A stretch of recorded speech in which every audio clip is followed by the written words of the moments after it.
Hey guys, how's it going? And welcome back. So we are still continuing on with things I don't like about my gear. And today we have the Orange 35 RT.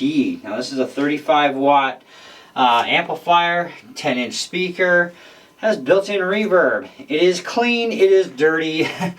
That's your basics, right? None of this modeling stuff or piles of extra effects. So if all you want is a clean channel, a dirty channel, throw your own pedal board on. Hey, fantastic, because it's got the loop system in the back for doing that if you want to, or go direct in to the main input, your choice. Foot switch control to switch between clean and dirty manually, or you got a little tiny toggle switch to do that for you too. And you do have independence of the channels, so you have an actual gain and dirty volume for the dirty side. Now both channels will share the EQ as well, no big deal, and you do have a 3-band bass, mid, and treble. And of course your clean channel doesn't have like a gain control, it's just straight main volume, that's it, and it's called clean.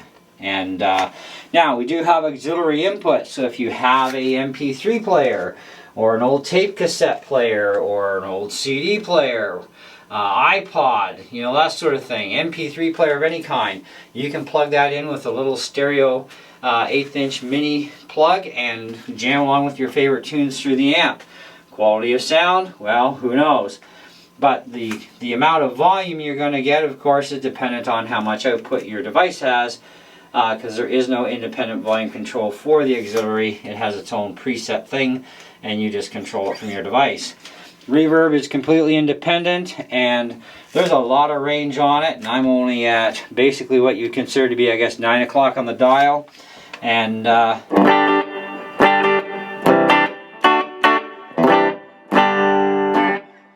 it does have a headphone out, which could be used as a line out situation as well. Like any other amplifier, they usually call them headphone line out nowadays. This one's just called headphone, but you could use it in the same manner as a line out into your USB interface, and away you go into your favorite DAW on your computer. Or just private listening would be great too. This amp can get extremely loud at 35 watts. And if you want that British tone, well, it's Orange, it's British, it's going to give you that tone, and it is really nice. I love this amp with humbuckers, and I love it with single coil guitars, because it just gives you that tone. Anyways, it's got a built-in tuner, which, well, it works. I personally am not a huge fan of built-in tuners. There's a limit to what you should put into an amp for features, in my opinion, which we will do a separate video on, of, you know, basic amps versus basics with toys in them, like tuners, and of course modeling amps. I'm going to tell you all the pros and cons to all these systems, okay? But a lot of people, they're like, well, I could use a built-in tuner and that would work. But the one thing that you would like to have in a built-in tuner is where it could bypass the sound. And this one does not, okay? So it won't cut off the sound and give you just tuner control. Where there are amps out there with built-in tuners that when you hit that button or hit that switch, then, yep, you cut off your sound, you can tune privately, and nobody hears. Especially if you're playing live, you really don't want them to hear. And it's not like you can kill the volume on your guitar, because then you have no signal going through. So, yeah, you might want a separate tuner on your pedal board that can achieve that for you, to cut off your sound and still allow you to tune your guitar if you have to retune between songs or between sets, whatever type of thing, right? So, good and bad and everything. So, what are the things I don't like about this thing? Well, for one, built-in tuner. I don't care how well it works. Built-in tuner is something I do not like seeing on amplifiers.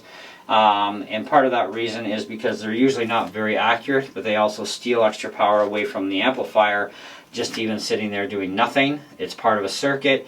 It's more stuff to go wrong, and because it steals more power from the circuit, that's less overall power for the amplifier itself. Even if they do compensate the difference, I still think it's a bad idea.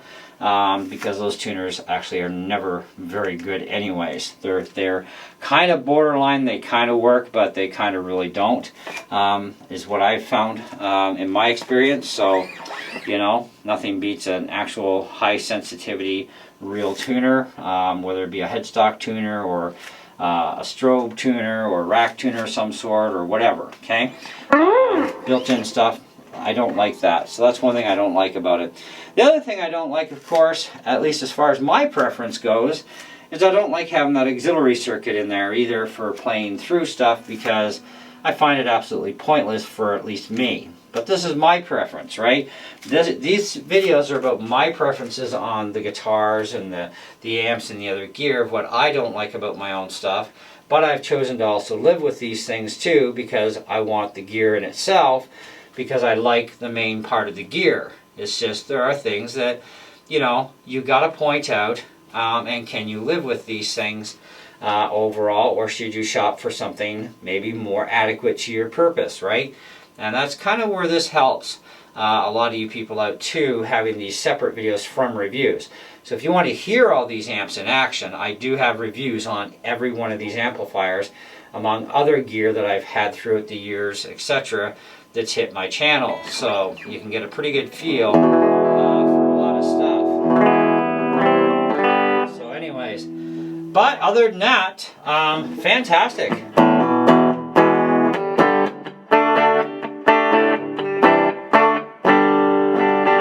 Now the guitar I'm using through all these videos too is actually my 2018 Gibson Les Paul, and it has a 57 Classic and a Classic Plus for humbuckers, and I'm just using the bridge pickup, and that's it. Not really getting into demos here, because like I said, I do have reviews on this stuff. You can check it out. Anyways, that covers the Orange 35 RT. Let's move along to the next amp, shall we?